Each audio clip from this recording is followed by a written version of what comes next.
culture. Rap the new rock and roll. We culture. Rap is the new rock and roll. We the rock stars. You like that now for a minute? It's been like that for a minute, Hades the man.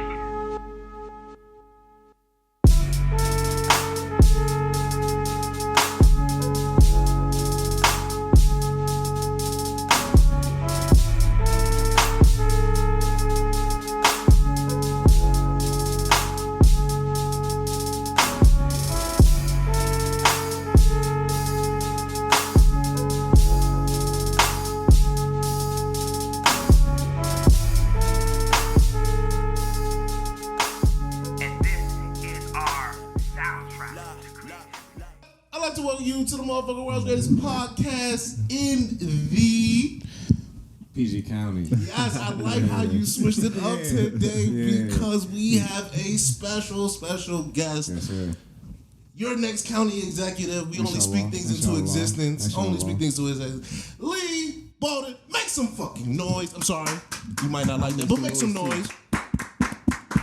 Are we keeping it clean today? A little bit because we have people of esteem here. Of stature. So we have to be a little different. We can't just be our normal selves. We gotta be normal today, man. Yeah. We gotta be normal, man. All right, Leigh. Hey. All right, so you started me. So let me get comfortable. Good. Get comfortable because I'm comfortable. Oh, I love it. So we have you here because you jumped in the comments. We put out a clip and we said, who are the better liars, strippers or politicians? And Charles, high five me. Give me some. Give me one. And I did. And you know what? I didn't expect a local man running for office to have something to say. Normally, might like it, might even repost, but you were in the comments. Yeah, absolutely. And you had something to say. I think you said politicians, definitely. Definitely. I mean, what? So you just gotta take the stage. You gotta tell us. You gotta tell us. We ain't been no politicians. Hey, I mean, ever since I've been a politician, and that's been since November, politicians, straight to your face, and even behind your back, you hear all these things, and they liars. But to be honest, man, human beings, they liars, man. We're liars. But then when you get to this point, as far as politics, man, you're a liar because you trying to promise like all these people all these things and you can't deliver on it. You know what I mean? And that's why even when I go out and talk to people, I can't promise you nothing. The only thing I'm gonna promise you is I'm gonna fight for you. Okay. You know what I mean? I'm gonna have your voice heard, right? Because I'm a citizen, I'm a resident just like everybody else, and it's like. I have these same concerns. So it seems like, my gripes and everybody else's gripes ain't being heard in those political rooms. So it's like, I'm going to be that voice for us. And but I'm not a normal politician either. You know what I mean? So that's why I feel like, have I lied in life? Absolutely. You know what I'm saying? Yes, I love that. What Kanye say? We all liars? Yeah, we all liars, man. I love that Leigh got that out the way early. Yeah, early. He was just like, But I ain't going promise you something that I don't believe I can deliver on. And then if I don't deliver on it, I'm gonna let you know why I didn't deliver on it, and we're gonna have a conversation about it. But that's why I think I'm best for this political seat is because like I don't lie to myself. Like I tell myself I'm gonna do something. That's like me making it to the league. I told myself I'm gonna make it to the league, man, and I took myself there. You know what I'm saying? So let's go there because we like to do a full synopsis of a person because you're not just running for. Can we talk about the strippers though, real quick? I would love to. My guy. Well, because I didn't go back on the strippers. Talk about it. Well, I'm just saying because tell me. Talk to us. You got NFL buddy. Tell me. You were in the league. I've never been able to say, baby, I'm in the league. You don't tell me. Well, right. to be honest, and then you play for. All right, we're gonna get into the teams. He wasn't talking about the strippers. Nah. Just as far as liars, man. I mean, they go into it, man. You know what the hell you get into. Exactly. You know what I'm saying? They don't even need to lie to you. Like I mean, they don't even need to lie. Thank you. You know what I mean? They're actually speak louder than their words. Anyway, I mean, they gonna dance with me and then go right next to you. Go right next. Don't even matter. To your man. Yeah, to my man. Your whole man. So, tell him the same same thing. The The same same thing. and the same exact moves, same dance, and she ain't switching it Only up. thing different is the song. To be fair, the politicians Same could be doing the outfit. same. You know, like he telling the single mothers the same thing. He telling the mothers with the wives. You know, he telling everybody that a little remix on it. But Right. Same.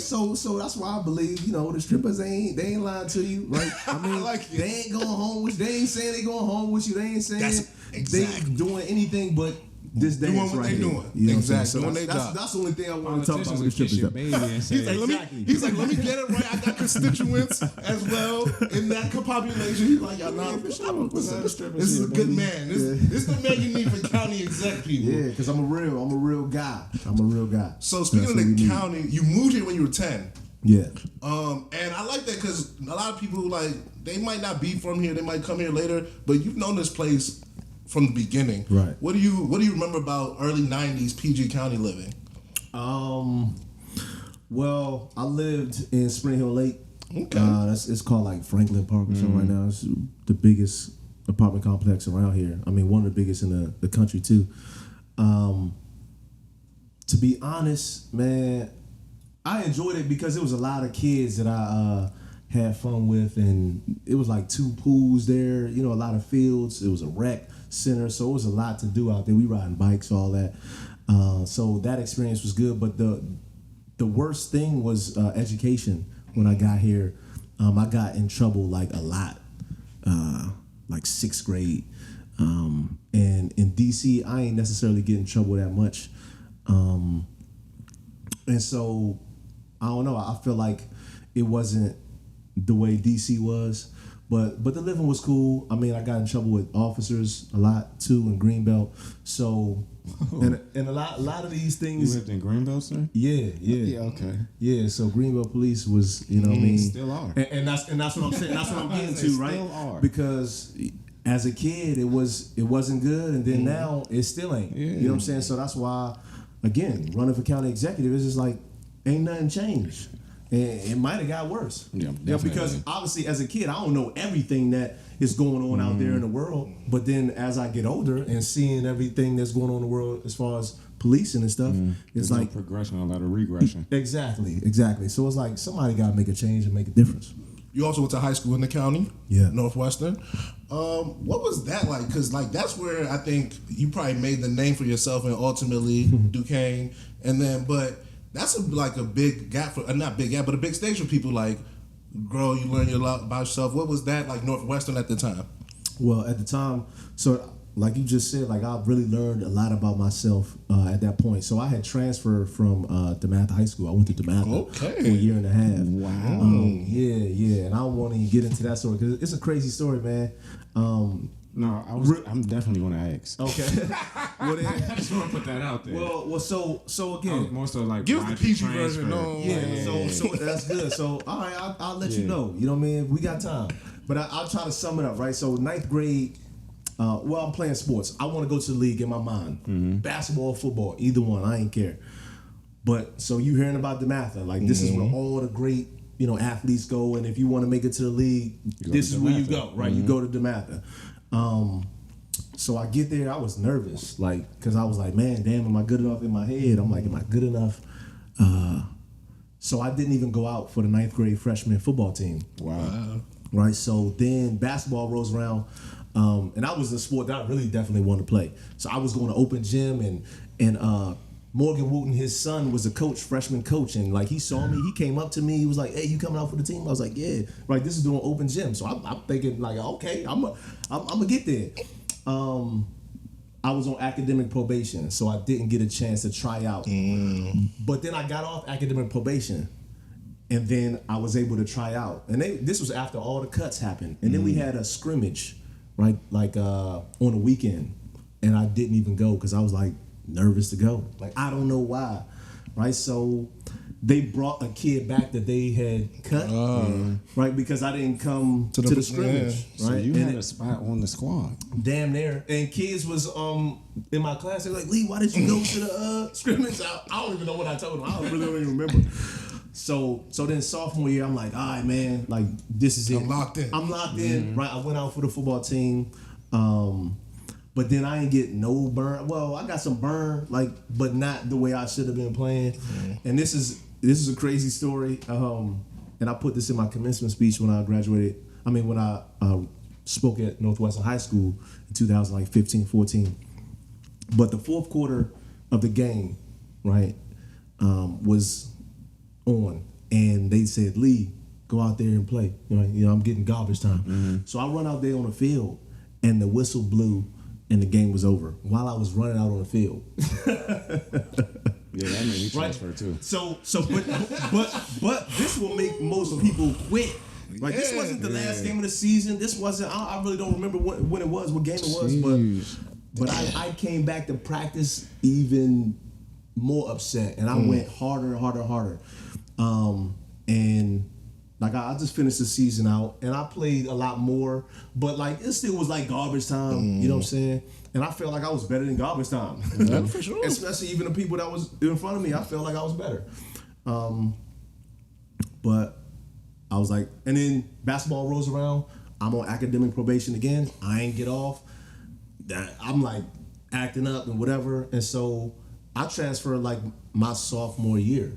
Like, I don't even know, it was like in the middle of the year. So then I go to Northwestern. Now I'm like, okay, this is it. Like, last opportunity. For real. It's like, man, and I got a fresh start, right, at a new school, right? So Los don't got no football team.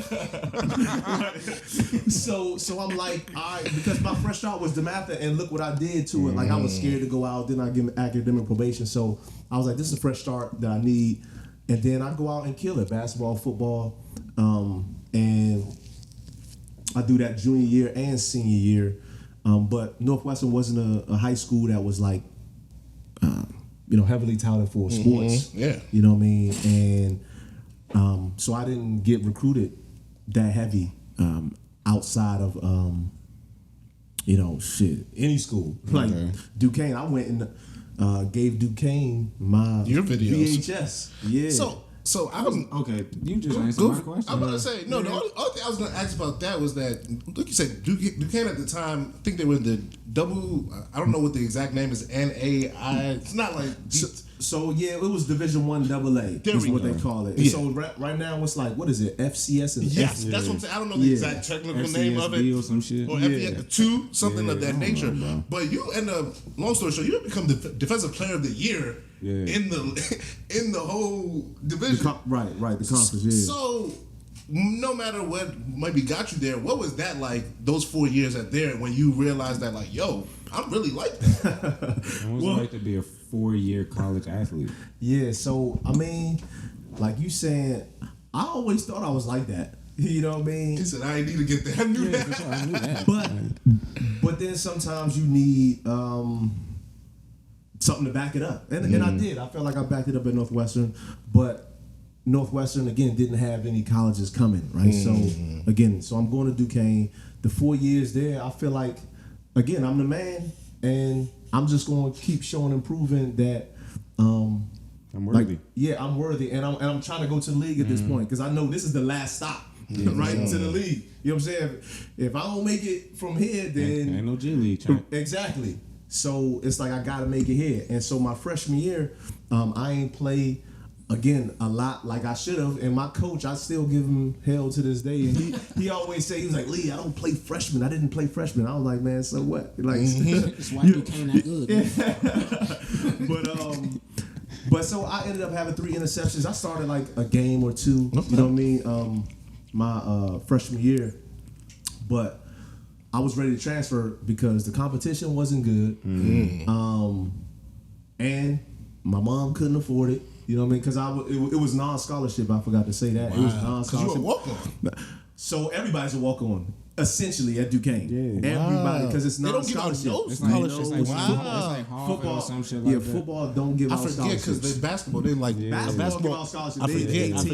There we go. Right? I forgot that. Exactly. So, but they scholarship now though. But back when I was playing, because they just came from Division III, like years.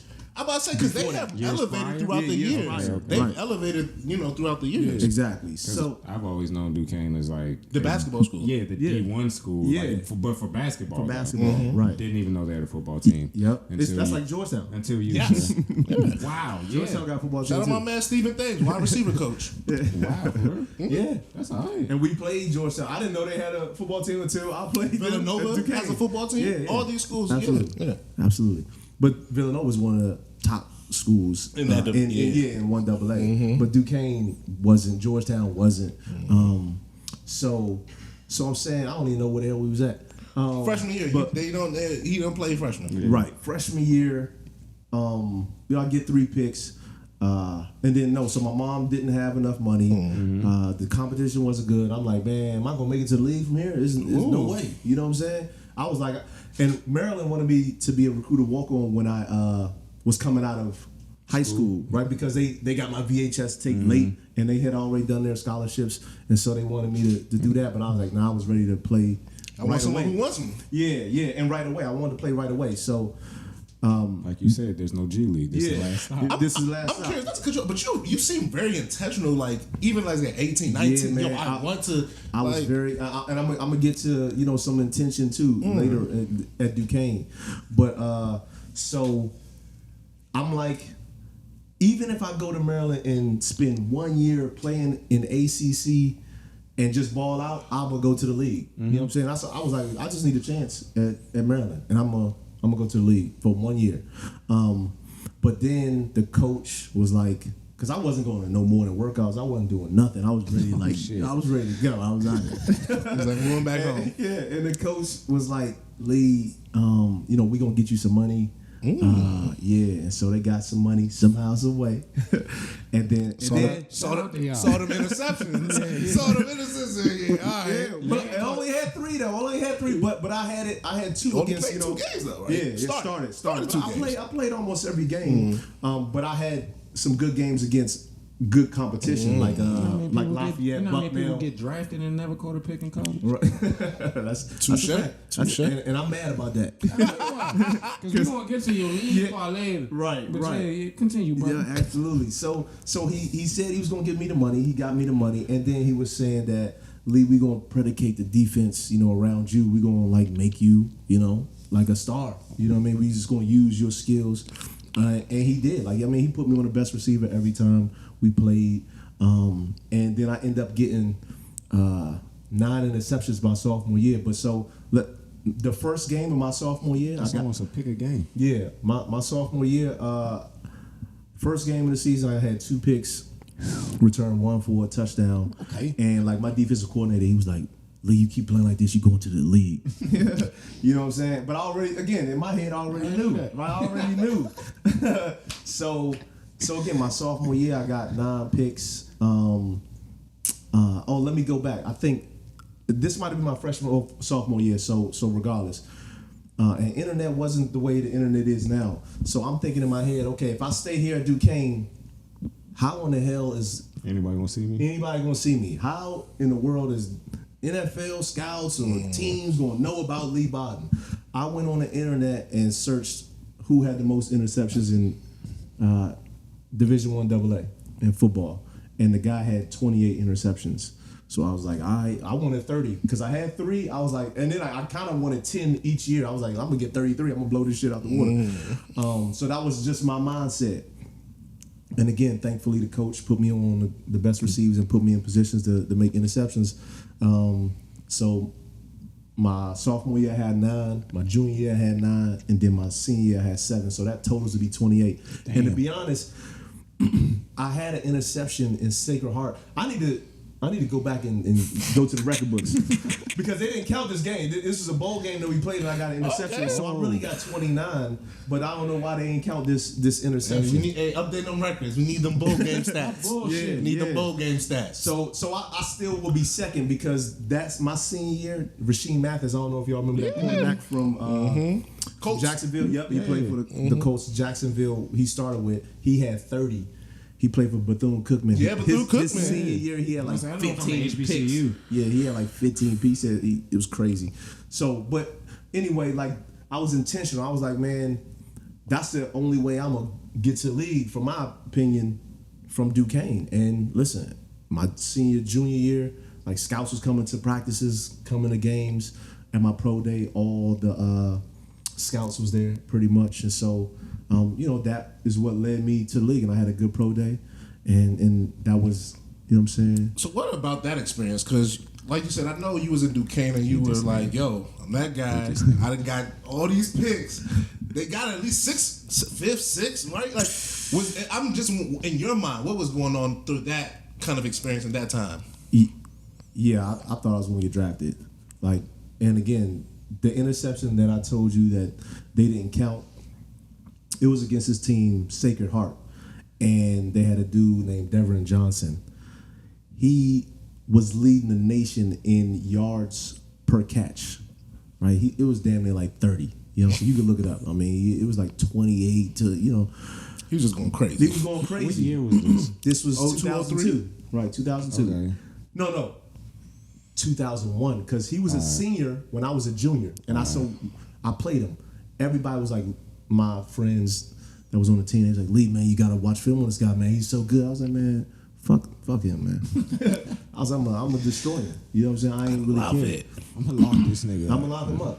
And the stats show, right? He had like 2 catches for, I don't even know how many yards. I had an interception, right? I pretty much dominated, and I was on him the whole game. That year, he got drafted to the Dallas Cowboys, 6th round. So again, I'm a junior. I knew this nigga's name. I'm a junior. He was a senior. Mm-hmm. He got drafted to the Dallas Cowboys, 6th round. All my teammates was like, because this was doing spring ball. Yeah. They was like, Leigh, you definitely get drafted. Did you see Devin Johnson got drafted? Oh my God. You got at least 3rd, champ. You want at least 3rd, you know what I'm saying? Shit, you like nigga up that went 6. And then my year come, I'm undrafted. I was kind of mad. You know what I'm saying? That Cowboys could have used you. I was kind of heated, man. But be in the league if you was in the Cowboys, champ. For real. Well, nah, my injuries, I was hurt. Yeah, we gonna get the But nah, so I'm thinking, like you said, I'm getting drafted, and just with having 28 picks. Well, listen, Chuck Pagano, he was the defensive back coach for Cleveland. Okay. And he was like, he called me up, and I guess their scout had came later at my pro day. And so he didn't get a 40 time. So Chuck wanted to come work me out, get a 40. He called me on the phone. He was like, Leigh, asked me all these questions. And he was like, what's your 40 time? I was like, man, I don't know. It was like 4.4. And he was like, but I want you to run when I get there. I was like, nah, I ain't running. You know what I'm saying? Like, because my hamstring was hurt. But then conversation went on. He asked me how many picks I had. And I said 28. He was like, oh, shit. He said, no wonder everybody talking about you. You know what I'm saying? But I'm saying, I felt like I did enough to get drafted, but it didn't happen. Because they knew, like, they probably could get me as a free agent. You know what I'm saying? So I read that when you got there, you made an impression rookie camp, and ultimately first year don't play much, but second year is when you get on there and you start playing. What was that kind of the first couple of years in the league as an undrafted free agent player? What was that like for you? Just that working. Before you answer that, how did it feel to go undrafted? Because you thought you were getting drafted. You had the picks to get drafted. You had a great pro day. How did it feel, and mentally, how did you react to not getting drafted? Right. So that's a good question too, because again, the story is so much. Because like San Diego flew me out to San Diego. I met with Marty Schottenheimer. Like I'm thinking they was going to draft me. Like the D-back coach, because he was a D-back coach for my pro day, and he loved me. Like he watched my tape, my highlight tape. He told me he loved it, and that's why I went out there. So again, teams said they were going to draft me, and I'm like, okay, it's going to happen. But after the draft, now, like you don't really got time to think, because now it's my cell phone ringing. I was at my mom's house. My mom's upstairs line ringing, downstairs line ringing. All these teams is calling, and so you got to make a decision right there, because they trying to get all these free agents. So it's the Eagles. It's like the Browns, the Redskins. San Diego. It's a ton of teams, and they just call him back, and they call him my agent. So it's crazy.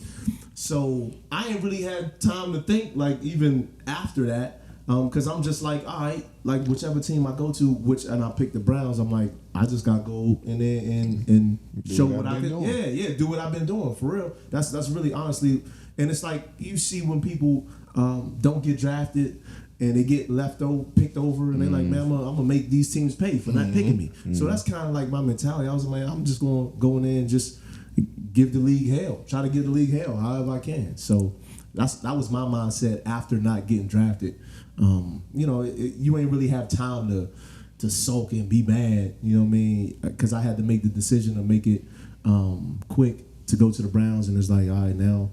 Let's go to work. Man, shake your hands. Yeah. No, because that's vicious, bro. Because, like, he said he was very intentional. He said he was a kid. And he was like, I'm going to the league. Everybody's saying, I'm going to draft you, I'm going to draft you, I'm going to draft you. Don't get drafted. A lot of people have been like, yo, fuck the league. Yeah. And then, like, he's like, nah, I'm going to get in the league. I'm going to make y'all pay. And I'm gonna make the squad. Right. And I was gonna make them pay too, just like they paid me, you know what I'm saying, the money. You know what I'm saying? I made them pay. You know what I'm saying? That it's true. And I forgot to tell you, like, so Green Bay actually called me in the seventh round. In the seventh round. Right before the seventh round. No, they said, and you can go look this up. Cause I looked it up like afterwards, years afterwards. They said whoever called, it was like, we got a lot of picks in the seventh round, but you probably wouldn't want to be drafted in the seventh round, would you? I was like, nope, and hung up the phone, like straight up. So it was straight like that. Straight like that, because a lot of times, like, just think about it, like Mr. Irrelevant. Yeah. How many times they make the team? 7th round picks usually don't make the team. Sometimes 6th round picks don't even make the team. It's true.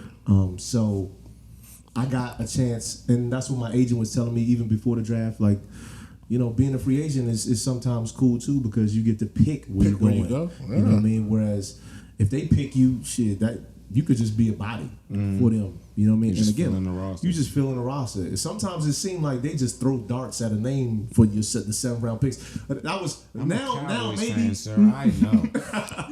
I was gonna say maybe not now, but I think a lot of times 7th rounders, 6th rounders, you ain't gonna make it. You know what I'm saying? And I don't know why you would even waste a pick on those people, but a lot of times free agents are a lot better than even 6th and 7th round picks. You decide on Cleveland, right? Was there any particular reason why Cleveland over the rest? Most money. Nah, and that's what, and everybody said don't go with the most money, but they was the one who paid me the most money. It wasn't that much. It was $9,000 for my signing bonus. Shit, me. As a regular human. I mean, yeah, but when you know, I'm what about to other people say, was, you know what I'm saying, getting paid. I gotta go to camp with a nigga making $1 billion. Like, that don't sound too good. Right. Also undrafted. Right, true, but no. So $9,000, that was the most that any team was like, offered. no, we put it. Charles was like, our resume the same.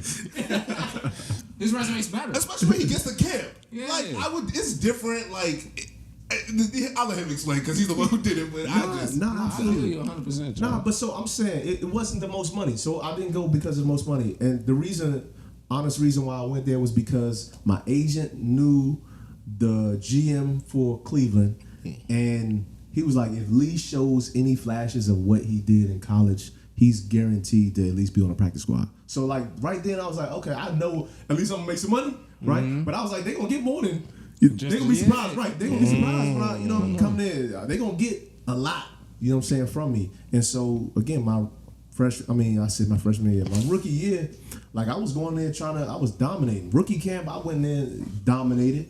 It was a little different when the vets got there, you know what I'm saying? Because they were wowsing, but they knew, you know what I mean, I meant business. I mean, a lot of guys like Kevin Johnson, he's still to this day. Yeah. Man, I got a relationship with him, and he talks about, me as far as like coming in as a rookie and how, ain't nobody really want to go up against me like in one-on-ones because they ain't want to look bad against some undrafted guy from Duquesne. You know what I'm saying? They don't want to look bad against me. So you had all that in the back of your mind as well. Just like they did, you had it in your mind. Absolutely. Duquesne is an education school. Yeah. Right? So right. And every time during like in the locker room, guys used to be like, Leah, how did you end up at Duquesne? Because I'm going out there, playing like I went to USC. And I go back in the story, one of the scouts, he was watching film with me at Duquesne, and he was like, "Why do you walk around like you belong at UNC or something?" I said, "Because I could have played there."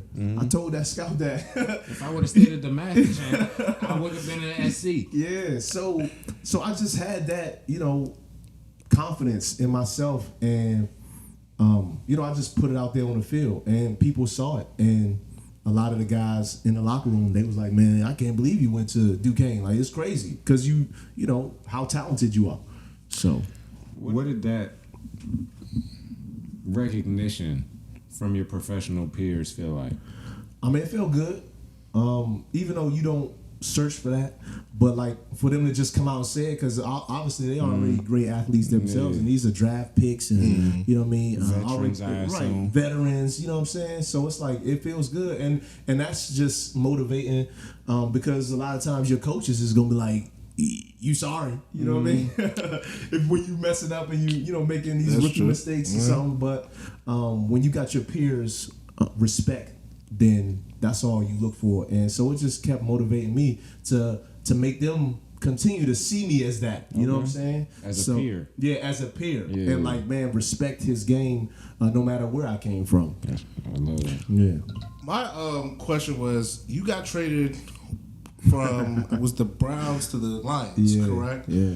And I was gonna ask another question. I'm gonna ask it later about the career, but I wonder what that's like, because we talked about how when you were a free agent rookie, that was kind of like a plus. So what is it like to be on the opposite side now, where the team is deciding your future and your fate, and they say, "Hey, now you're going to Detroit"? Yeah, so it's a story in that as well, man. I came off a 2007 year. I had 6 picks. I was like tied with 5th in the league, and 2005, I had just signed an extension. Receive it, champ. You always got that catching, you know. But listen, if I could really catch, I'd have had touchable picks. That's ridiculous, man. Real. but so I had 6 picks. My 3rd year in the league, I signed an extension. Right, so this was 2005. 2007 was my last year there in Cleveland. I had 6 picks. And I'm like, all right, man, I need some more money because I was underpaid. So I was like the 31st corner getting paid in the league. It's 60-something corner. It's like 64 corners in the league. So, if you got 2 corners each. Right. So I was 31st in the league getting paid. I listed, since I had signed my extension, I was like top 10 in picks in the league, top 10 in PBUs, and in tackles, I believe, for corners. And PBUs is pass breakups. Thank you. Sorry, yeah, for the people that don't know, right? Pass breakups. So I'm top 10 in each category. I'm 31st and getting paid. I was like, give me some. I need some more money. And again, to go back in the story, I knew I was going to be underpaid my last 2 years of this contract, but I didn't care, because when I was a rookie, I didn't get paid.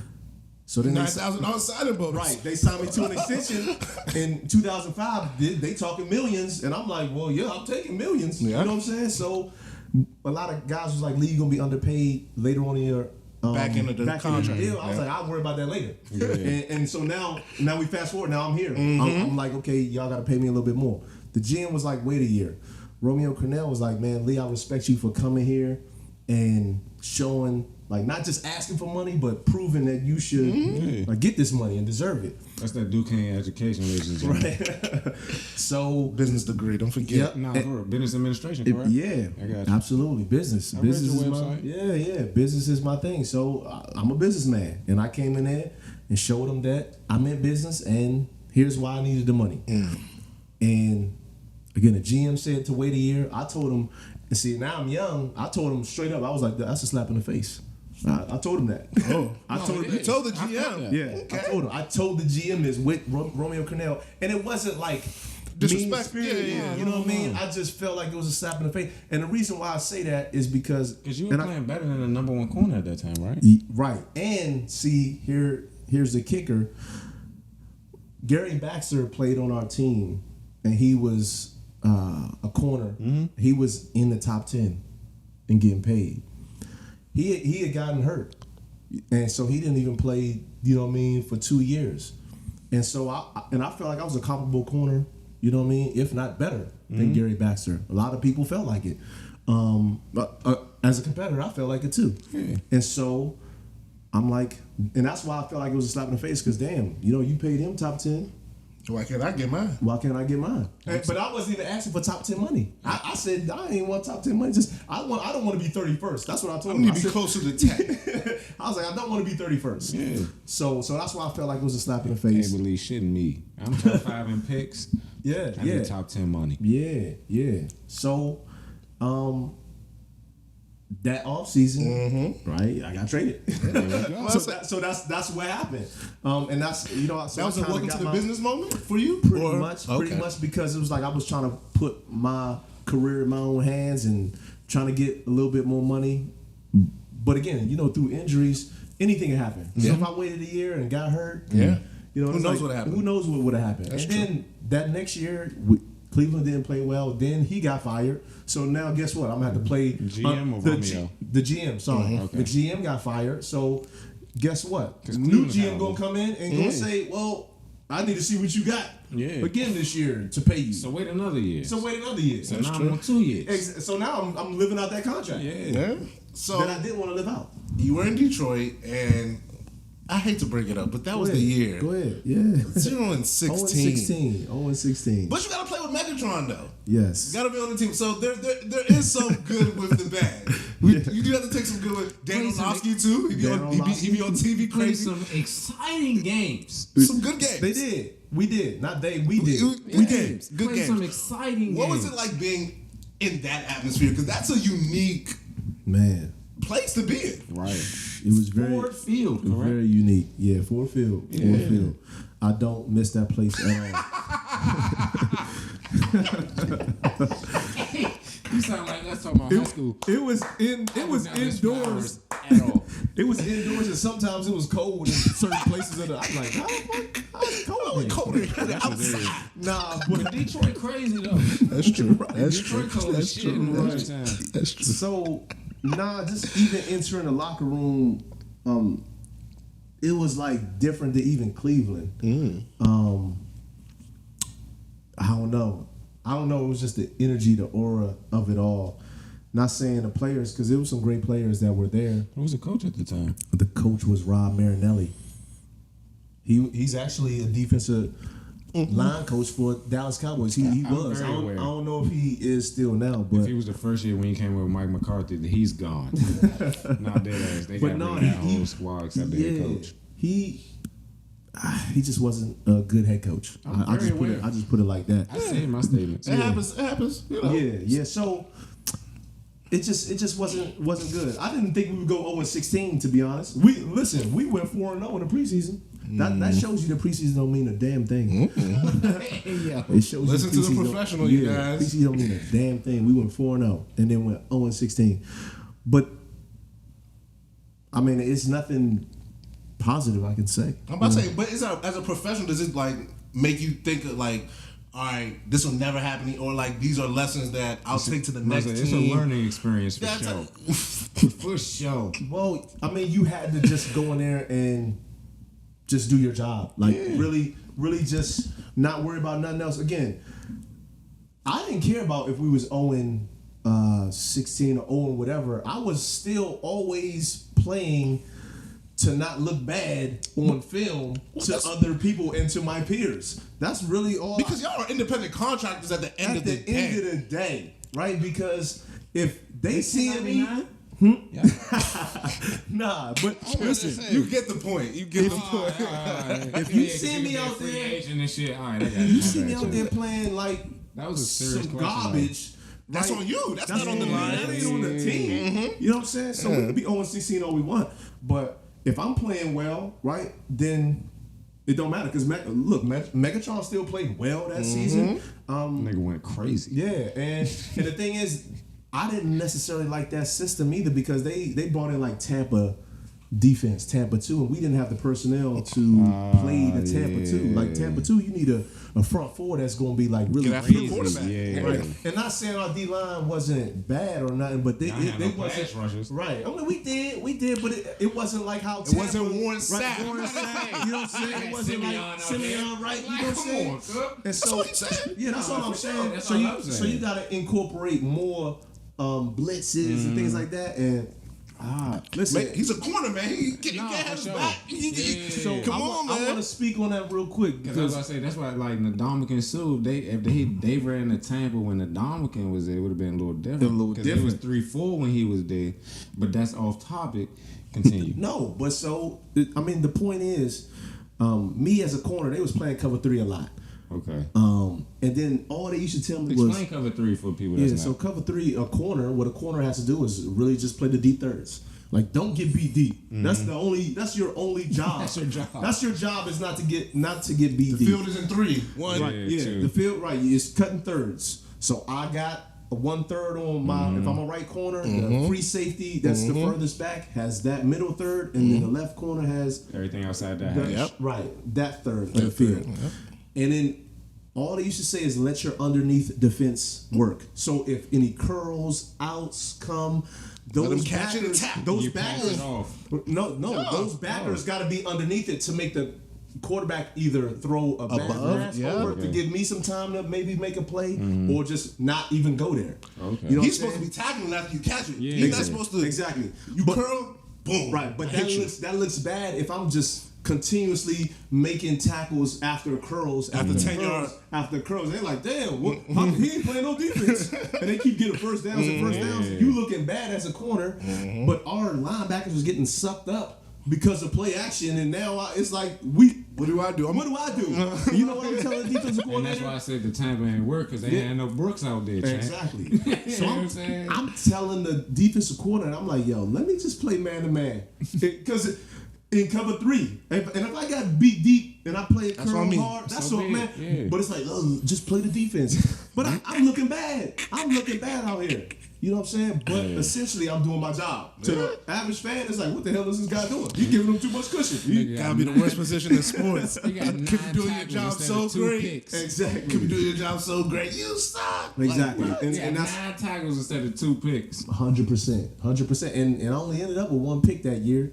And so everybody thought that I had a down year, but again, guess who's calling after that season? And I was gonna say we talk about that, but then there was a big money play. Right. The Vicious money play. The money play comes right after. So that's why I asked about the independent contractor because Shout you out to Bill Belichick. you got the bread after what would many would consider a down year. season. Right. Does that change your psyche as a player, or is it just like I've been on this? Yeah, I've been noticed because I mean I know I'm playing well because I love this confidence. I just want to say, you need to bottle this and sell it. Nah, dead Trust me, when we get to the politics again, he'll tell us more. ass. Yeah, because this shit is vicious, bro. yeah, no, straight up. But see, and I know it, but then guess what? It was some even turmoil in the locker room because a lot of times, man, the guys in Detroit was kind of mad that I was the only corner that was not rotating, meaning. You stayed on your mind. I stayed on. No. You stayed in your zone. No. I stayed on my position, Yeah. and so I was at the left corner. He's like depth chart, okay, depth chart. okay. What? Depth- One, right. one, and nothing else. And everybody Who else, they just kept rotating. Nickel corner, maybe me, nah. Nah, yeah. Yeah, I was Like just that. right. So you play left side? So at first I played the right side when I got to Detroit, Okay. but then everybody thinks that the left corner is supposed to be the best corner. Yeah, the number 1 receiver. That's not always that's not the case because when you look at it, let's just say when guys follow guys, you see how many times they be on the other Ravens side. broke that. Right, yeah, but For me personally. yeah, they go everywhere. Yeah. You know what I'm saying? They be on the inside. It don't matter. The left side. Or Jalen Ramsey, for instance. 'Cause If he you're a plays lock, lot of I basically, if you're a slot man lockdown and shit corner, like that, my yeah. man Lee saying you gonna be doing that. Yeah, you we move you doing that. around. So it don't. I mean, but they say that the left corner is the best spot. That's what they say. That's But where your very best few corner wide is. receivers actually move around, though. Right. Well, no. A lot of receivers I mean, you might go left or right, but very few wide receivers go might to go the to middle. the slot. Yeah, go to the slot. Yeah, no, absolutely. You go to the left Like or the right. Cooper Kupp, that's his guy. Right. Shout out Soundman. Right. You know what I'm saying? Very few wide receivers that might go into that slot spot, but it's just like left, right, all right, cool. Right. But Right. it's So just, yeah. so it depends because the receiver will depend on the play, whatever that offensive coordinator call, left or right. It don't really matter. So I started off on the right. Then they moved me to the left because they said that's where the best corner plays. And I don't know why they ain't already put me there in the first place because I was the best. I was the best corner. No, straight up. But it's like they knew this game 2. How you just realize a game 2 when guys knew it from the get go, even from training camp and whatever. But I don't brought me even here get for into a that. reason, bro. Exactly. And that's another story in itself in Detroit. But I won't even get into that. But so I love this. Wait till we give you on a Patreon. Woo. So I'm playing, right, getting to the story of just the turmoil. I'm playing left corner, and all the other corners mad. I know I'm playing well, but do I get beat at time to time, and do I make mistakes? Yeah. But the coach was like, the D-back coach, he was like, y'all want to know why Leigh playing? He put on the film. He said, because he do this, he do that. He grade out 90%, right? Like, That's pretty why high, y'all- man. It's Right, pretty high, man. 90-something percent It's pretty high, Leigh. every game. You know, In certain counties, that's an A. because we get grades from each play. Each play we get graded. Okay. You know what I'm saying in the league. So I'm grading out right every game 90-something%. Even though I mean I get beat, whatever. I'm still playing a great game. While everybody else, right, you ain't grading out as high as me. So that's why Leigh is playing and not rotating. So that was and so I'm saying I knew I was playing well, and then sometimes it's good to get back up from somebody, a coach or somebody, because now when the players is like rumbling and mad that why Leigh ain't rotating, he got beat right here, or he missed a tackle right here, like so what? You know what I'm saying? Like he's consistent, in what he does. So Let me show you got beat at. right, exactly. And so then I'm saying I played well enough for one of the best coaches in the sport in history to be inquiring about me. You know what I'm saying? On a 0-16 team. So that means I was doing something right. And that's what I'm saying. And that's all I was worried about was playing so my peers and even coaches, you know what I mean? They knew. Some of them are peers though, because around the time you was in the league, that's why like the young coaches and shit like started getting moving up. Like they might have been assistants, but you know what I'm saying? Right. Listen, Gruden came up to me because we played Tampa, and he came up to me after the game. He's like, "Man, you're a hell of a player. Keep playing." You know what I'm saying? Because it's like, and we're not a good team. You know what I mean? As far as wins, but it's like to hear somebody say that after games and after you lose, you know what I mean? It's always, good to hear. And I think I was, just doing my part each and every game because I knew, people would be watching. And I felt like I didn't want to be in Detroit anyway. So I was like, I'm playing for somebody else. I like that. At the end of the day. So now your career in the NFL finishes in New England. We just talked about no matter what happened in Detroit, you had one of maybe the greatest coach in the history of sports checking for you. Right. What was that experience like going to New England and playing with Brady? We done got Megatron and Brady. Right. So again, it was something crazy to have Belichick inquiring about me and then going there, actually signing there. And like I tell you, it was night and day from walking in Detroit's locker room to New England's locker room, the facility. Like, you just knew that they winning. I mean, obviously, you know what I'm saying? That's what their culture is winning. You obviously knew that they're winning. They're winning. That's gonna be a You capital. ever go to a girl's house and you just like, yeah, her house nice. She got it together. Right. You know what I mean? That's how I feel. That's how I felt. It's her Boosie video. She got the Wi-Fi. Her bed. pressure. Her bed comfortable. Yeah, She Leigh gonna was be like- smoking this jump. I ain't never leaving. Leigh was like, New England is pressure. Leigh said, I ain't never leaving. Yeah, I ain't want to. Man. Listen, I'm gonna pull up something, man. Because it was something. If I could find it, man. New England seems like a vibe. So this was what was on New England's door when you walk in, right? On the way in, they used to say, "Do your job, work hard, be attentive, and put the team first." right? This is when you walk into the Oh, facility. so that's a fact. This I've is seen Julian Edelman say that on multiple podcasts. 100%. And he was like, that's a fact. It's a fact. And this is, he used to, Because like all of them say, Bill Belichick always say like, do your job. right, that's what I'm saying. This is on the way in on the door. And he used to, in some of these meetings, ask randomly, hey, give me one phrase on the way in. And you better know that shit. Okay. This is in front of the whole team. And then he asking somebody, what's on the way out? And so here are the things on the way out. It's like, don't believe the hype, ignore the noise, speak for yourself, and manage expectations. Right? And so when you walking on your way out to the facility, that's what it's saying. Like, right, you ignore the noise. You know what I'm saying? And ignore whether people saying you good, whether people saying you bad. Man, don't worry about it. You know what I'm saying? When you leave, way is it's a real. thing. This is a real thing, man. Yeah, it's a real thing. He said, listen, I bought into it. I bought into it. Yeah. But I was like, Y'all gonna love my gift for the basement. I was like, I hope he don't call me because I ain't memorized none of this shit. And that's why I still got it to this day in my phone. Nah, you know what I'm saying? He searched it in the notes. Yeah, I searched it in the notes. He searched it in the notes. It's still in here. Right, That's but tough. but it was real because you know what I mean. He got it like that. Like he got people like on pins and needles sometimes, and that's a good thing. That's a good what leaders need to do is sometimes be crazy in a certain way, and you get respect from everybody around you when you like that, and then you understand that like everybody's gonna come together, and again just respect you for that, but. Behind closed doors, you could talk to him just like this, like a regular guy. But you know, when you a leader, you gotta be certain ways. But that was huge. So walking into that locker room, it was just different. And again, the history of them, you know, they winning, and you just want to contribute so you can get a ring. And that's really all I was trying to do was do whatever I needed to do to get a ring. You play with 12. Yeah, play with 12, man. That was.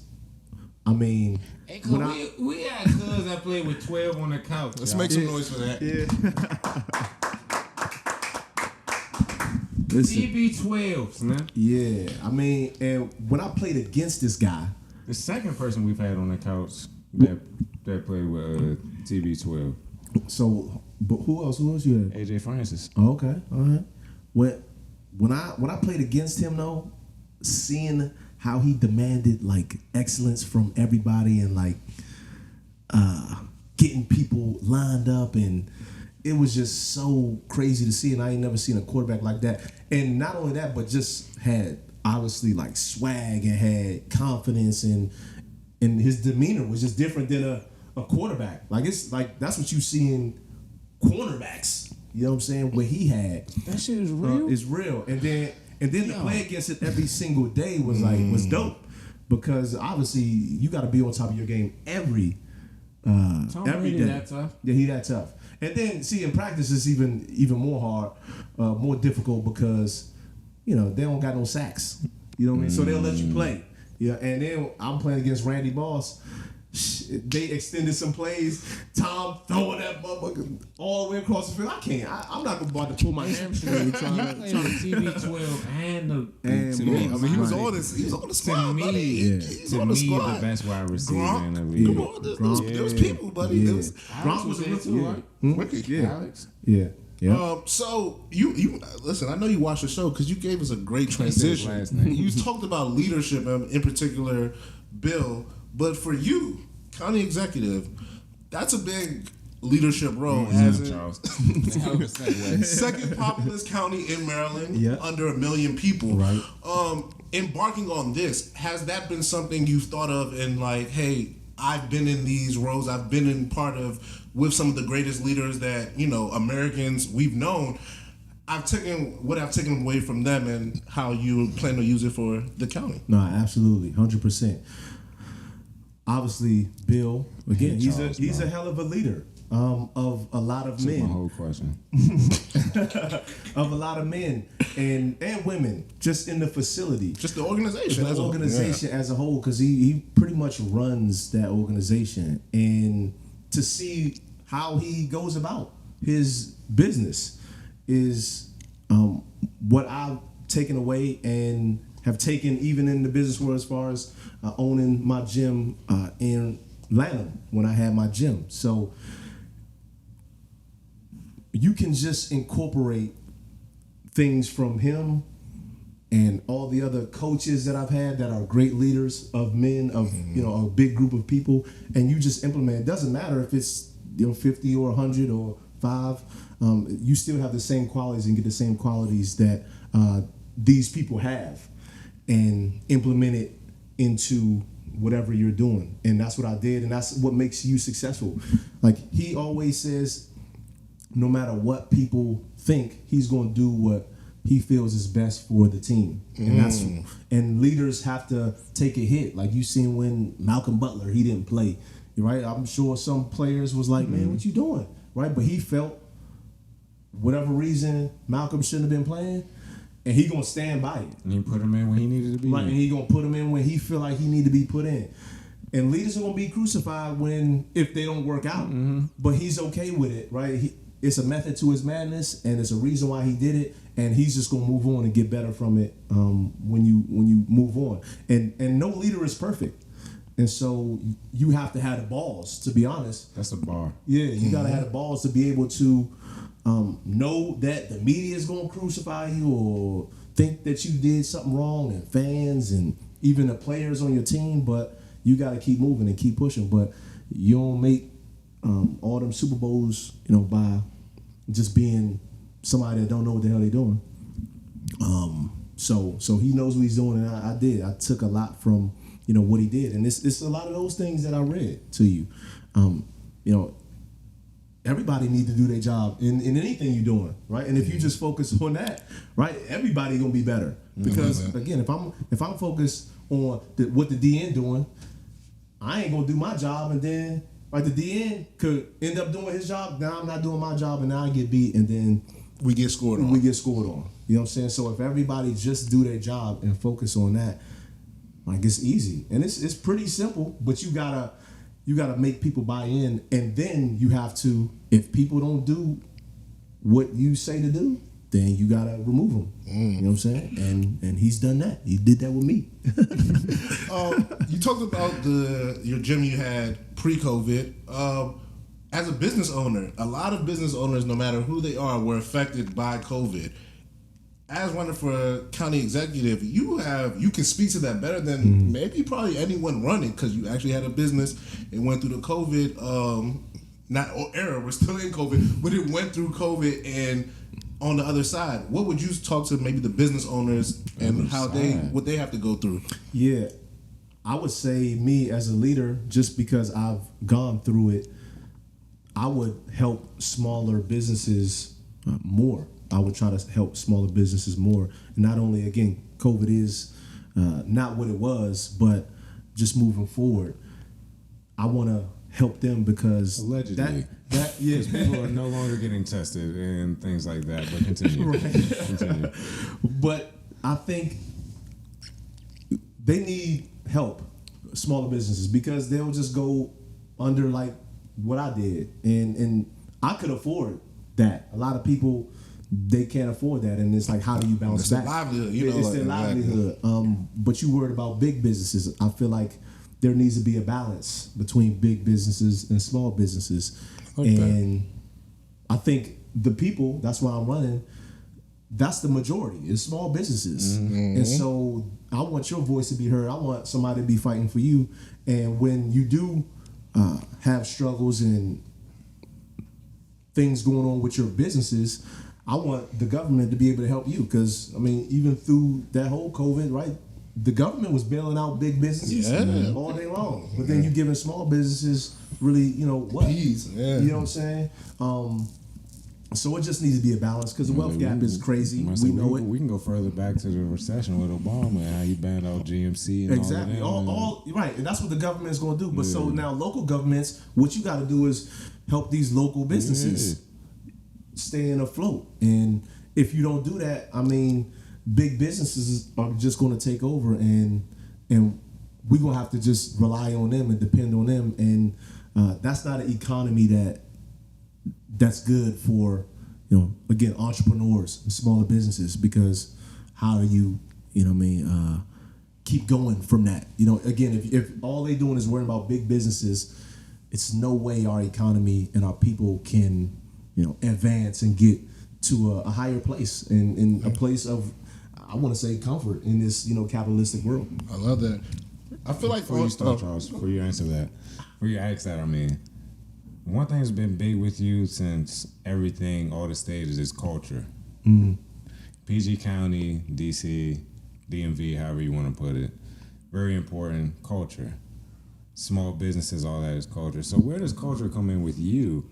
Because it seems very important, from the Patriot Way, the things you didn't learn in Cleveland, things you didn't learn in Detroit. You know what I'm saying? The cultures there weren't it. And then you went to New England, solid culture, home culture. You know what I'm saying? So I just want, like, what does culture necessarily mean to you? Culture, to me, means... As a politician. Yeah, as a politician, I feel like... Well, again, I'm not a politician. I like that. I was waiting for that one. I'm not a politician, man. But culture is important because it's who we are. It's just who we are. And how do we advance who we are? It's good. And I like that. The only way we advance who we are is through our governments. And if our governments never have a representative that represents the culture, who we are as people, and our growth, then we ain't never going to grow where we feel like we should be, you know, growing. You understand what I'm saying? And so I feel like I want to be the leader of the culture and, like that. And helpful to our culture to grow, because ain't no leader going to try to help our people grow. They only worried about the big businesses, right? And that's not our people, essentially. And so that's why they don't want somebody like me, you know, in politics, is because, like, I care about our advancement, and, you know, we talk about it all the time as far as, you know, how we going to get to the next level and what is it going to take.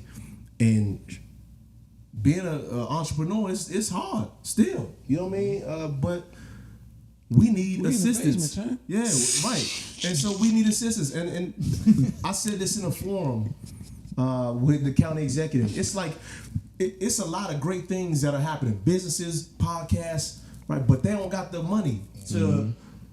Where's the grants? Where's the infrastructure to move it? Yeah, you know, people go on Shark Tank. They got great ideas, great businesses, and the reason why some of them go in there is because they ain't got enough money to continue that business because they ran out or whatever it is, right? They need some assistance, and then in order for me to expand, I need more capital. Exactly, and those sharks, they see it and they like, all right, you know, we'll give you money for that, and to help you going. If they never had nobody to help them, what's gonna happen? You ain't never gonna hear about them. They can never make the millions of dollars. You know what I'm saying? So fucking sham wows. Man, that John was on Shark Tank. Right. And so you on get QVC advertising, and all that right? other You get shit, advertising and you getting money, right, to be able to expand your business or whatever you're doing. And I think that's what the government need to do, is like start expanding. If you ain't gonna do it monetarily, help them promotion wise. Something. You know what I'm saying? That. Something. The county has resources. The county has resources, and I just want to be that person to give our people opportunities to showcase like their talents and showcase what they've been doing, and to make our county just like homegrown and not always searching for the big businesses out here. We can, you know, be the Black Wall Street. You know what I'm saying? Like that. We once were. Yeah. But it's like we got to get back to it. In my You opinion. talk a lot about education being a big focus, and you also tie that into the economy. Is there something in particular you want to see for PG schools? The curriculum to change. I wanted to go back to giving people skills. I saw that home. Yeah, I saw it. Just farming, like trades. tech. Yeah, that's what I'm saying. Tech ed, like shops. Yeah, absolutely. Because we need skills, right? Because if you go out and just know how to, you know, stock a shelf, you know what I'm saying? Like anybody could do that. You know, but we need some skills. So Nigga, be a plumber. right, and plumbers make good money. Nah, dead ass. 6 figures easy. Yeah, but people don't really know that. And it's just like we introduce sports and you want to put your kids in all these different sports to see what they like. We need to start introducing these different trades to kids and see what they like. It's the same thing. Like, people love saying IT and tech and all that. And it's just like, bro, that's a trade. Right. No, absolutely. And that's what we need. We need graphic design, all this IT stuff. ITT tech, like, you used to clown niggas going to ITT tech. But it's a trade. And they getting something, and like you said, 6 figures. But we got to start giving our kids better resources, better programs, better curriculum, less testing, in my opinion, because throughout the schooling, because it's like, okay, you test and you test well or whatever, but what is that going to do for you, at the end of the day?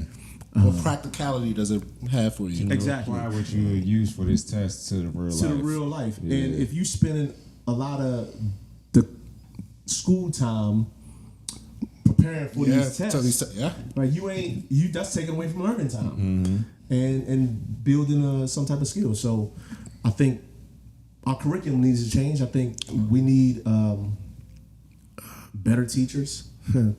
And not saying we don't have good teachers there, but the way that we assess them is different than other counties, other states, other cities. Make sure we get them paid too. And that's what I was just about to say. And now we got to start paying them. Once we assess them the right way and know that they're doing a good job, now we can pay them a lot more. Because we lose a lot of our teachers to other counties, other cities, or like private DC school. or private school. And so we have to learn how to just better assess these teachers. I know a teacher that's leaving public school to go to private school this year. Right, and it's happening. And so if we don't find a way to keep our teachers, then our children will suffer. So, yeah, I mean, those are the big things. That education is what I want to bring. I love that. And policing is also another big thing for you. Please expound on that. Well, because before you ask you to expound, I'm just gonna ask you: when people say defund the police, what's the first thing that comes to your mind? Charles. Continue. I don't know why he screamed like that. No, because it's just like, bro, like, how many questions you just gonna keep asking, bro? Like, because I was like, expand on that, and I was just like, defunding the police, because it's just like, I was about to get to that. You beat me to the follow-up. It's a good follow-up to the follow-up. Yeah, well, high five. I give high five. Yes. Everyone gets one. Everyone gets one. Yeah, so defunding the police, like what comes to my mind is just allocating the money somewhere else. It's like he's not a politician for real. He's definitely not. It's giving them less. That's what defund the police and That's what I thought. That's what I thought. A lot of people get upset when you say that. So absolutely. A lot of people don't know how much police unions and police counties and all that getting from states, federal, things like that. And it's like, because the money that's coming from police unions isn't necessarily coming from the state budget. Correct. Or county budget. But the thing is, money is allocated from the county. Sure. But then if we're looking at what they spend it on, do they really need it? You know what I'm saying? That's what I'm saying. And so now, guess what really? Yeah, exactly. So guess what really needs it? Now let's take the money from these from the police budget and put it in education, right? But I'm saying, expound on just policing. When I was 13 in Greenbelt, Maryland, this officer told me I was handcuffed, and he said, if you wasn't handcuffed, I would hang you to this tree. And this was during Rodney King, when Rodney King happened. So I'm thinking I'm dead. And if you go to his website, ladies and gentlemen, that is one thing that sticks out to him in his life. Yeah. I felt like when I was reading it, because it was just like the Rodney King beating. Yeah. Stood out to me as a child. As a child. Because one, I mean, you see a man getting beat by police officers on camera. For speeding. And I don't even know what the hell it's for. It don't even matter. Then they got away with it. And so that's what happened with the LA riots. That's what happened then. That was like 92, I believe. Yeah. And I'm saying 93 or 92, I believe. This happened to me. They had multiple riots in LA. Right. But I'm saying just specifically for this, though. Right. Once that verdict came out that those police officers were acquitted, people went crazy. Wasn't it like 6 of them? Yeah. I believe it was. I don't even know the number. I can't lie to you. But it was a lot of them. Yeah, it was definitely like 5 or 6 It of was a them. lot.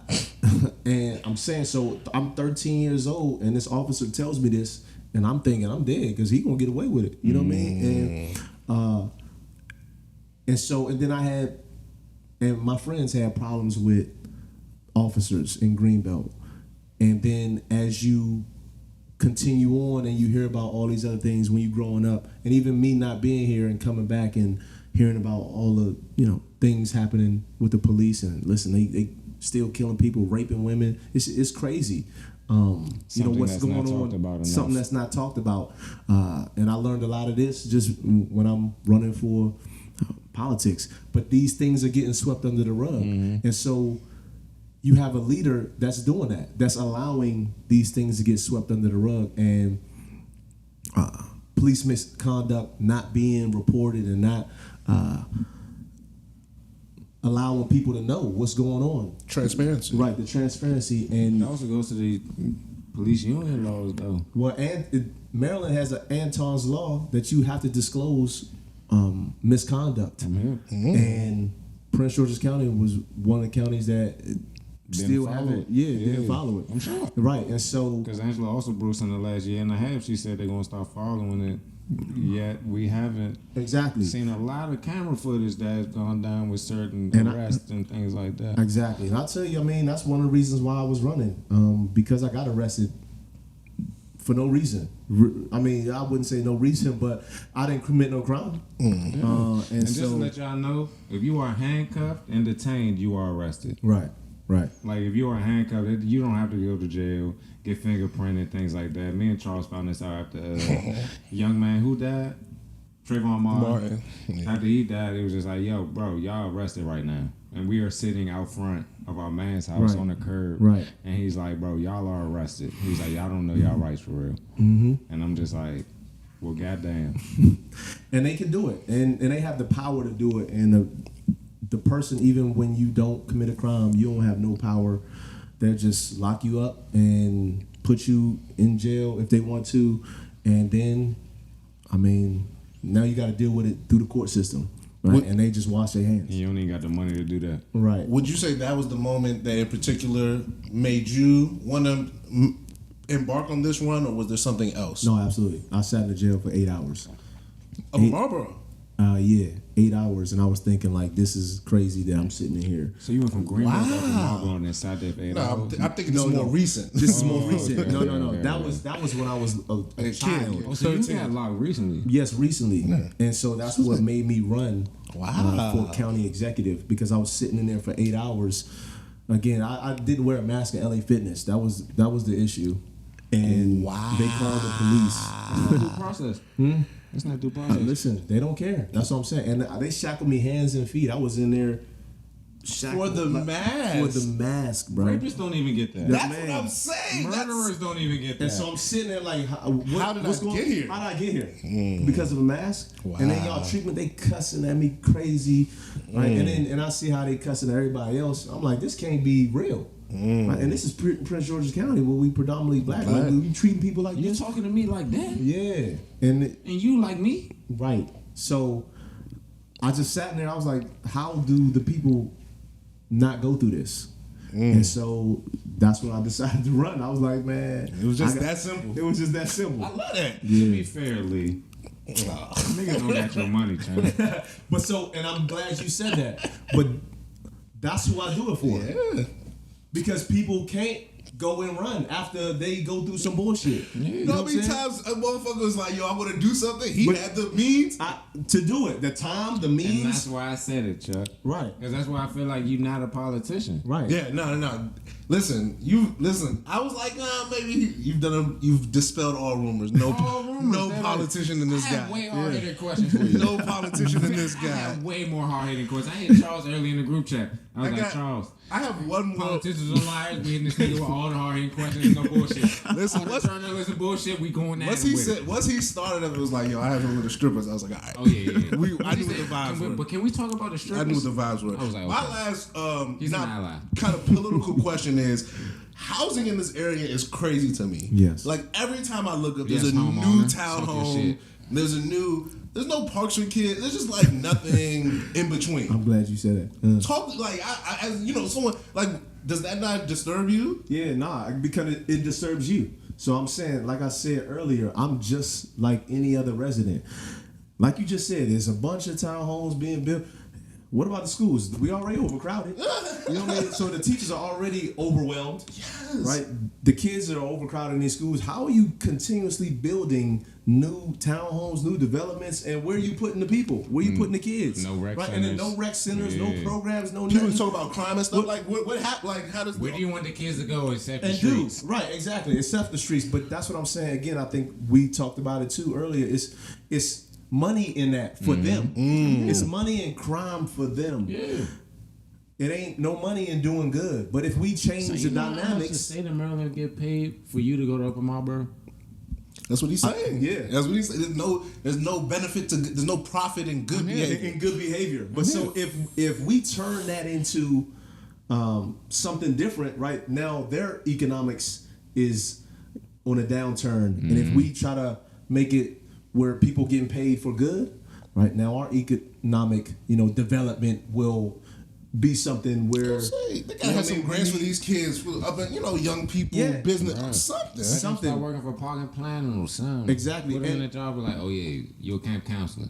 You know Exactly, what I'm saying? but it's not even camp counselors. It's just like you talked about IT counselors. Like now we can pay all that. you to Yes. develop these kids into IT professionals and getting jobs when they finish high school and They had get that, internships and all They that. had that at the complex. I don't know if they still have it. Right, but Sports and learning. For sports and learning Right, complex. but it needs to be more. Yeah. You know what I'm saying? That's all I'm saying. And just like they build more jails and Yeah. prisons and this, we need to build more Yeah. community centers and I love that. Have you been to buildings. the IT community center in Oxon Hill? No, I'm I gonna haven't. send you the address. Yeah, please do that because got you. I need to 'Cause be they hit built right.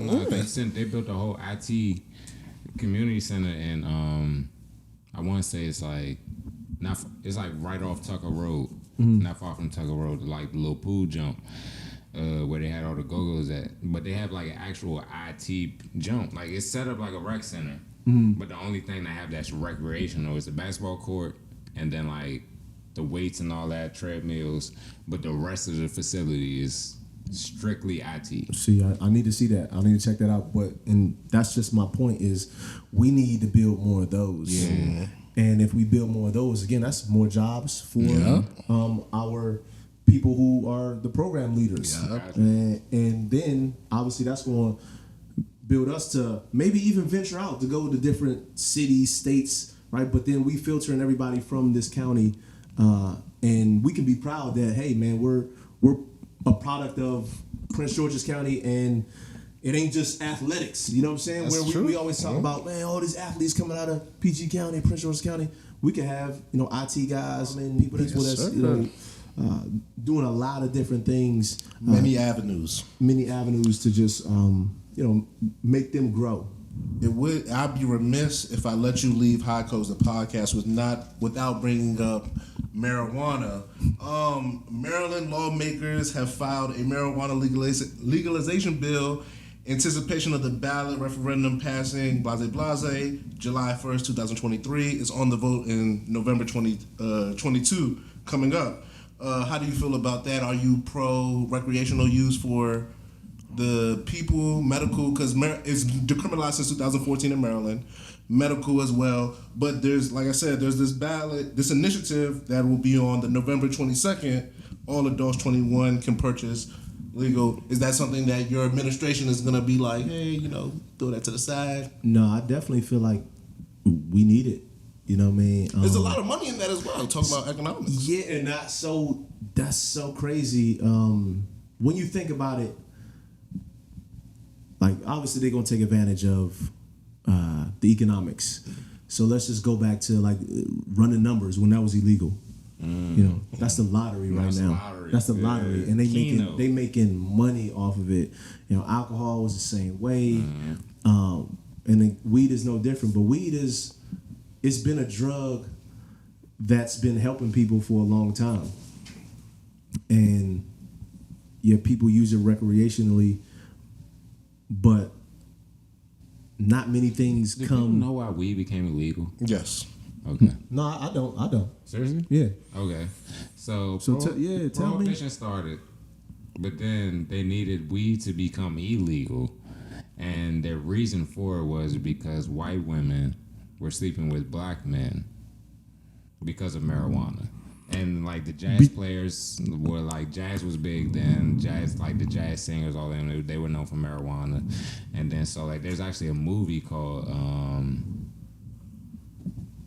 it escapes me. It's Reefer Madness. Reefer Madness. Thank you, Charles. There you go. Reefer Madness. That came out and it basically showed all the exploitations of marijuana. Like white women getting high and it's just like leaving their white man and then going with the jazz player and having sex and things like that. And it was just like that was the propaganda for the time. Okay, that was the reason why they made it illegal. Because like if you think about it, like weed became illegal when liquor became legal. Like literally, Right. like just like It just 3 swaps. years apart. Yeah. Right. You know what I'm saying? Nah, I think what is it called? High clothes. No, well, I know, but you gotta think like in my estimation, man. You know, smoking weed it puts you on a high level and it puts you in a high place. It's like it's a place where a lot of times, like you thinking, right? And a lot of people say they come up with great ideas, right? Or because it escapes, it makes you escape the reality. Yes. And reality ain't really real, to be honest. It's just a world that they created. I like that. And they've created this, again, capitalistic world and materialistic world, whereas this plant is just tapping into a higher power and a higher being, right? High. That's why, you know what I'm saying, you talk about high codes is like, that's where we put you. You got it. You You know got what I'm it. saying? He understands. Yeah, that's where we push you. He might be the first guest that really understands. Charles. But they don't want you to be in that higher sir. state, right? They want you to think how they want you to think. Yeah. You get what I'm saying? And that's Stay why these commercials, brainwashed. right? Stay brainwashed. But when you on this, you out of this world, meaning this materialistic world, this capitalistic world, you're out of it, and now you're thinking of just things that you know what I mean. Of life, just natural life, you know what I mean, and tapping into yourself. And so I feel like that it's important, but again, can it take away from your everyday life? You know, sometimes it could if you do it in excess, and then anything in excess ain't good. Like too much water ain't good for you. You know what I'm saying? You can drown yourself in water. Too much of anything. So I think all in moderation, but I'm saying, because when you, in my opinion, when you do get high, right, you escape this world, but guess what? If you gotta go to work, you gotta go to work. You know what I'm saying? That's the fact, man. You know what I mean? The high ain't stopping that. Right, the high ain't stopping that. Trust me. So, but it just makes you think, and that's what this world don't want you to do is think, and then think outside of their box. Yes, sir. And they want you to stay in this box. And the way that they got in this world is because they thought outside the box, right? And they've done illegal stuff, and they've done, things that you wouldn't even imagine. Came to America to escape religious persecution. And Right. then persecute niggas for religious reasons. Exactly, man. So Nasty they know game. what they're doing. They ain't dumb, but this drug, can take you a place where they don't want you to go. Alleged. What? Alleged what? Alleged drug. No, it's a drug. I mean, we could call it a drug. You know what I'm saying? I mean, a plant, drug, whatever they want to call it. They can call it what. Labels don't mean No, I'm nothing. saying Yeah, to them, I like to that. them, them right? it's a drug. Yeah. That's why I say alleged. Yeah, 'Cause absolutely. It's like, bro, come on now. Yeah, but I mean, listen, Because this grows this way. Exactly, but they got drugs, legal drugs, Yeah. right? And they prescribe to you. We talk about the pharmaceutical. Right, Yeah. exactly. I work for a pharmacy. There you go. So you know. So what's the difference between your drug and my drug? You know what I'm saying? Why is the drug so bad of a word when it's this, but when Not it's when it's yours, that.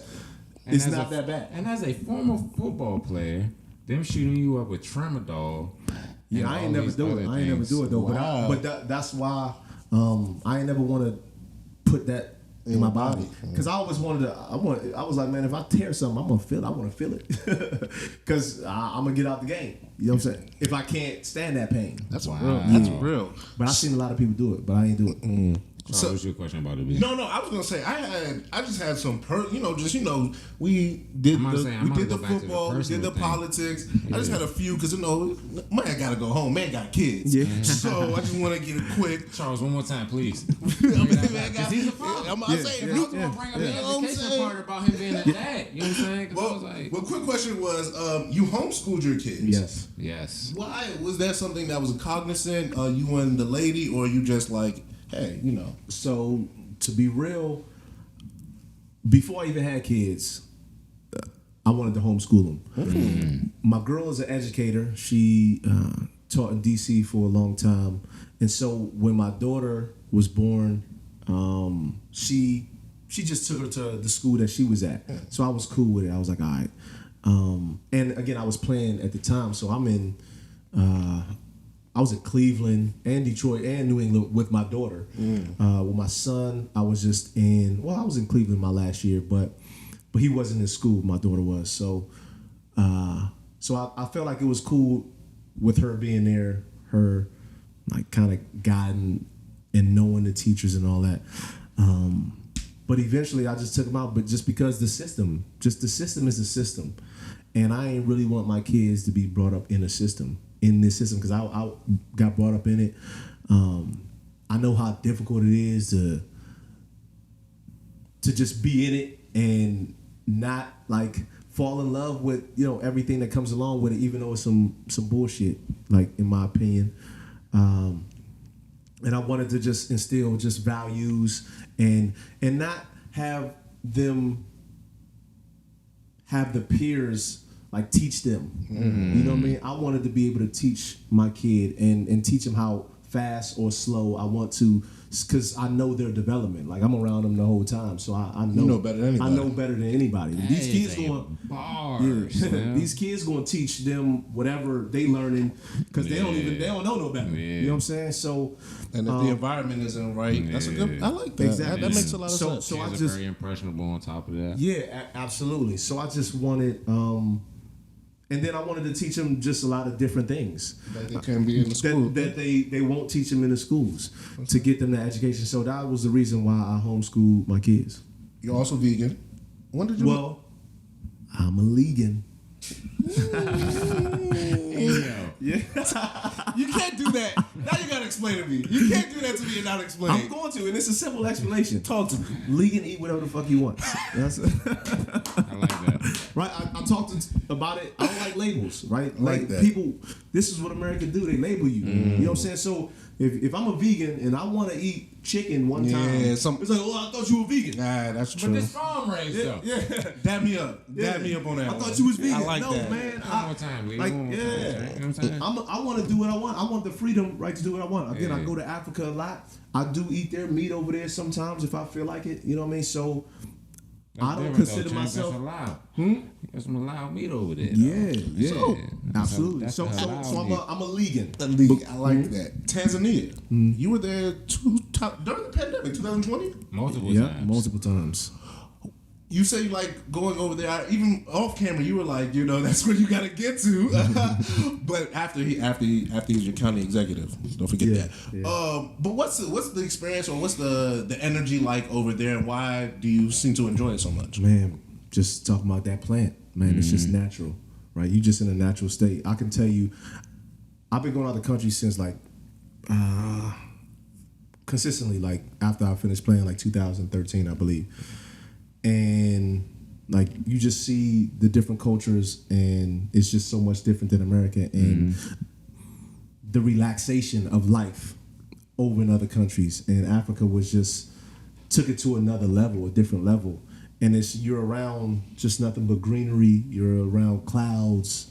You know what I mean? It's fresh air, it's animals, just earth. And I can sit there for hours and like do nothing. And I used to tell my family this. And my sister just came back from the Maldives with her husband, and she was like, "Nah, I know what you talking about, Lee." You know what I'm saying? Because I, just wanting to be just away and just can sit there and watch the sunrise all the way to the sunset. You know what I'm saying? And not do a damn thing but enjoy life, enjoy Earth. Right? I feel that. And so I think that's what Tanzania gave me was just that sense of just nature. And I love animals too, like wild animals. So they got the Serengeti, which is, you know, and it's called multiple countries.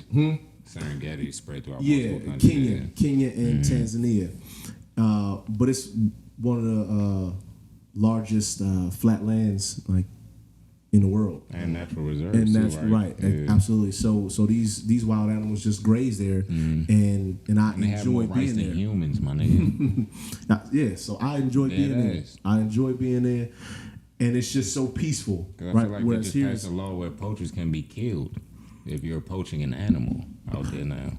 listen, I don't know. I pay attention to You probably more than me. news type shit, Because yeah. in different countries, it's totally different, right? Yeah. Because I want to say, and I don't know what country this is, and I don't want to lie. It's either Zimbabwe or Zambia. They allow poachers. Yeah, right? Yeah. for sure. Yeah. Certain amount, and you can only kill a certain number of whatever. Right. It's Zambia.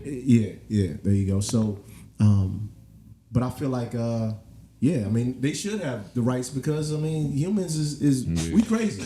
You know what I'm saying? You just doing stupid stuff just for what? What you going out there killing? I believe it's people? Kenya where it's just like if you poaching certain animals, No, for sure. That's they're just definitely. like they're going down, bro. Like Right. they're like our rangers have the right to off you. Right, and because it's the way they make money too. Yeah.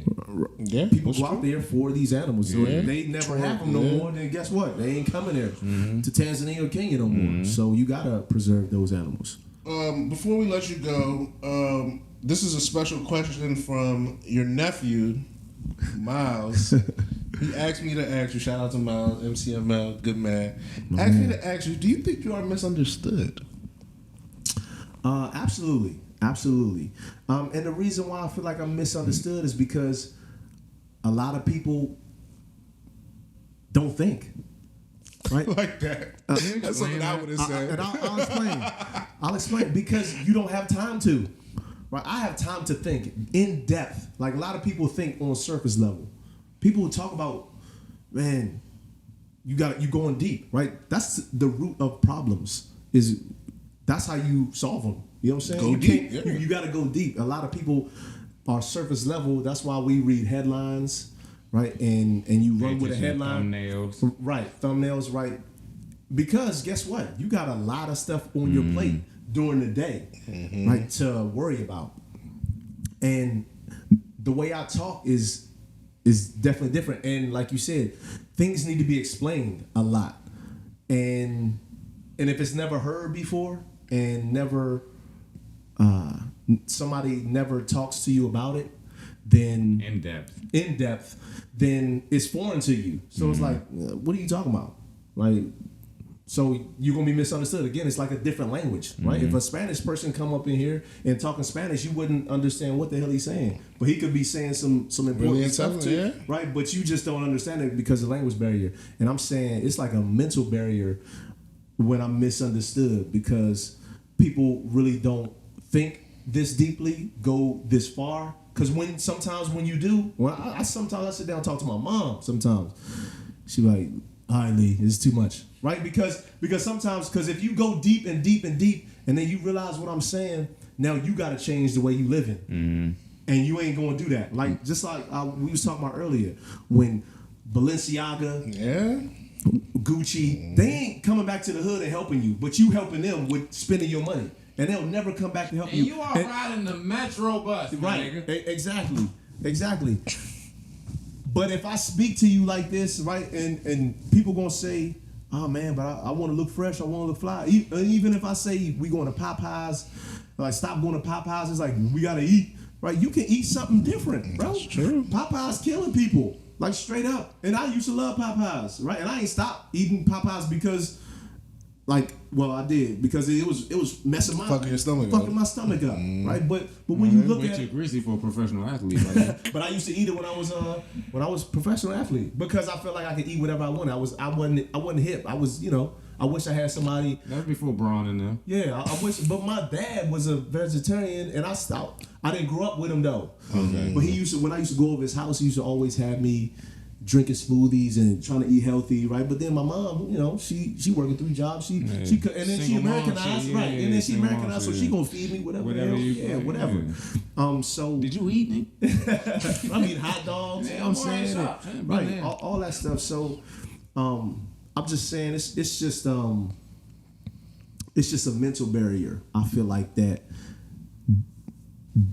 that makes me misunderstood. And if people, and then again, if you really think about it, you have to change your life, and people don't want to change their life. So then you stop. I don't want to hear what he's saying, because if I really understand what he's saying and I hear what he's saying, I'm gonna start second guessing what the hell I'm doing in my life, and I don't want to change. Like, and people don't want change. We talk about change, but then a lot of times it's so difficult to change a routine that you've been doing all your life. As a Muslim, I feel you, bro. Yeah, no, absolutely. And I won't go back to even Popeyes, because like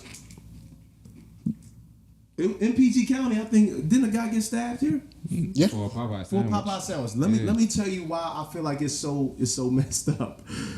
Right? And it's like, this is why we should like boycott stuff like this. I hate to step off when you add the PP. This is something I do all the time. Go ahead. Talk to me. I'm here with you. Yeah, so Popeyes, like, again, your everyday routine, right? Just think about it, like the everyday person. You live in life, you might be upset with your job, you know what I'm saying, already, because you don't really want to work there, but you gotta work. Then somebody might, you know, mess up your day, you know what I mean? All you looking forward to is this Popeye's chicken sandwich, right? You get what I'm saying? And this was in the height of all that the chicken sandwich. Yeah. You limiting the sandwiches. You creating that demand. You're creating this hysteria.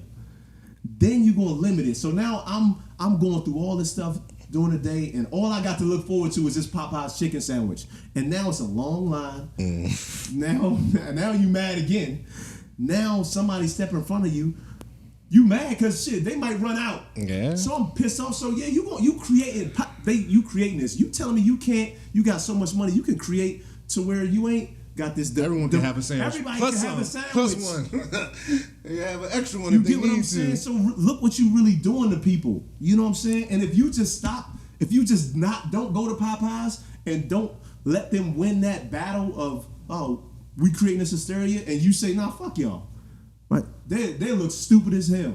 You know what I'm saying? They have endless chicken sandwiches, nothing to do with them. Yeah, nothing to do with them. Now you wasted your commercial money, your money, right? You know what I'm saying? But it's like, but we feed into the advertising that they give us all the time, and they always win. And so that's what I'm saying. I'm misunderstood because I have just a different mind of like what to do. We should have blacked out the Olympics when they talked about people couldn't wear Black Lives Matter stuff. Or kneel or any sort of symbol. Yeah. Well, then black people, we'll show you how much Black Lives Matter in this Olympics. We ain't going. But see, people think like, oh, well, I worked so hard for this. But what you get out of it? A medal? Then what? Right? People sacrifice. People still mistreating you all the time. They telling you what you can and can't do. I just have a different mind. You know what I'm saying? And that's why I misunderstood it. So it goes deep, right? And sometimes and that's why I be telling my girl, a lot of times it takes me a long time to talk. Like my explanations need in-depth things to make you understand what I mean. And so if I don't give it to you right, like in depth, you won't ever understand what I'm saying. They say most geniuses won't be understood till later, so it's part of the game. It's part of the game. A fact. It's part of the game. Leigh, want to say thank you for coming here. This will be your next county executive. Book it. We know it. Early voting is July 7th through 14th, and election day is July 19th. Early voting, July 7th through 14th. Look it up. Local election place, make sure you get it. And July 19th is election day. They got sample ballots. Early voting. These are nasty work. It's criminal. If you look inside, they got names already filled out. These are bad vibes. Leigh Bodden. Come on, look at it. Look at it. They got a sample ballot, but they circle very it. nasty How work. you gonna pre-circle somebody's name? Yeah, We was talking about it earlier, man. It's very nasty. It's criminal, and again, it's what they do is how they commercialize This things. is propaganda. Yeah, They tell you what to buy. They tell you who to vote for. They tell you everything, right? And most people are going to do this. Yeah. Right? Just like I'm telling on the television, most people are going to do what they say to do on television. Oh, I love that pizza. That look good. I'm gonna go. And then when you get it, it don't It's look not gonna like be that. It ain't gonna be that, right? But it's still good though. That's a problem, right? It's good, but it ain't good for you. At the end This is of the day. nasty work. Leigh, is there anything you want to say, finally, to the people before you step? You have been an amazing guest, amazing stories, amazing insight. Once again, thank you. Thank you guys. Nah, I mean just what you said, man. July 7th through the 14th, early vote. July 19th is voting. Like, we really got to make a change, especially our demographic. Black men and young black men. We got to get out to the polls, right, to make a change. We can't have these old politicians in here telling us what to do anymore. Again, having these sample ballots and sit up here, the propaganda. It's ridiculous, and the only way all this is going to change, only way it's going to change is if we go out and vote. So go out and vote July 19th. Leigh brought this to my attention before, and I must say it on wax. In the last election, there was only 130,000 votes in a county of 460,000 plus Democratic voters. That means only a third of you voted. And we can't have that. So make sure if you're registered to vote, go and vote. You can't be registered when you go to vote. Absolutely. So even if you're not registered, make sure you get out there and you go vote this week. Once again, July 7th through 14th is early election, and July 19th is election day. Even this front. Beat me there. Even Do not this is beat me. nasty, bro. Yeah. Beat me there. Do not beat me there. Put these people on the front. Right. And tell a friend and tell a friend and family members, all of that, Yeah. because word of mouth is going to be what's getting to everybody, right? I ain't gonna be able to reach the 460 something thousand people that's out there, but right, you can reach those people with your words. It's a small world out there, man. I know. Yeah, exactly. So I know people that you know, and they know people that I know, but that's all we gotta do is just go vote and spread the word to your friends and let them know that the election is coming up. Because I've been out there where people have said, man, I didn't even know election was coming up. I know I seen the signs, but they don't even know the dates. Yeah. You know what I mean? So just tell people that that voting Is that the is the thing, 19th. though, for like you not putting your date on the sign? Because I be seeing the yard signs and it's like, it's never a date on them motherfuckers. I'm like, vote for me on such a date. Yeah, It's nah. like, oh yeah, we support such and such. Some signs don't have it. Some signs do not have it. But then they changed the date though. So some of my literature had June 28th on it, but they changed the date to July 19th. So that may be why some of the signs don't have it. Yeah. But yeah. Once again, y'all, listen, you can decide who you want as your county executive. Would you want the cool guy who knows the difference between strippers and politicians, or the old hags that you guys have now? Exactly. Who you want to represent you. Go look at all the candidates and you just look. You can look and see who you want to represent you. And I'm the Looked only him up on one. my way here and I was just like, I'm the only one. Billy Bridges, you're not getting my vote, champ. Billy, I'm sorry, Billy. I'm sorry, Billy. Hey man, listen, we gotta be real. We gotta be real, man. It's Like, who do you want to represent you? And I was just like, that's not for me. Yeah. And not only the looks, it's just, just what I'm about, what my history is about. Yeah. It ain't about what I'm talking about, it's what I've done and what I've accomplished in my life. And so who would you want to lead you rather than, somebody like me? It's a very intentional man that we have sitting on this couch. Like I said, make some noise for Leigh, your next county executive. Inshallah. Appreciate it, man. Alrighty. You